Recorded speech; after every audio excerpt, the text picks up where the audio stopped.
We have to tell some of those stories as soon as we get the group together. Well, now this whole street, Belmont Avenue,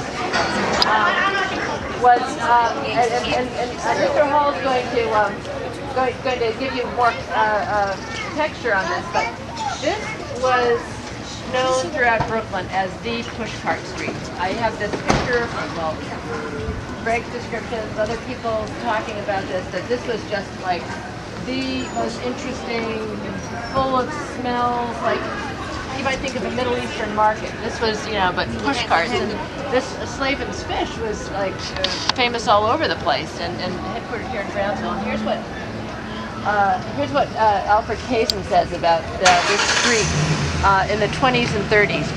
On Belmont Avenue, Brownsville's great open street market, the pushcarts are still lined on each other for blocks, and the din is as deafening, marvelous, and appetizing as ever. They've tried to tone it down. The pushcarts are now confined to one side of the street. When I was a boy, they clogged both sides. As soon as I walked into it from Rockaway, caught my first whiff of the herrings and pickles in their great black barrels, heard the familiarly harsh, mocking cries and shouts from the market women. Oh, you darlings! Oh, you sweet ones! Oh, you pretty ones! Storm us! Tear us apart! Devour us! I laughed right out loud. It was so good to be back among them. So that was the picture of Belmont Avenue, even up to the 1950s. Now, what do you remember? You know, it was a crime what they did in getting rid of the pushcarts. Slavin played an instrumental part in that because they had such a tax base. Right there on the corner, and I can visualize it and see it in my eyes, Benny's pushcart. All he sold was tomatoes. He sent his kids through college, just selling tomatoes. You come in the morning, it was piled like a pyramid. You come in the evening, all the tomatoes are gone. Some of the best ripe red tomatoes that you ever seen. Slavin started as a small store about the size of this by the father. Eventually, Jackie and his brothers built it into a great empire outside of New York and Baltimore and Massachusetts and all of that. When you were a young black kid coming on Belmont Avenue, you couldn't afford to go into Manhattan and buy some of the clothing. But right on this corner was Julie's. Julie sold irregular clothes. It may have a little small snag in it, but you can get 3 shirts for about $3. And I mean the price of the coats and everything. I remember I came in one day, and this was great. I was a teenager, and I learned the game of putting some money here, some money here. I came in to buy this wonderful suede coat, and the man wanted about $45 for it.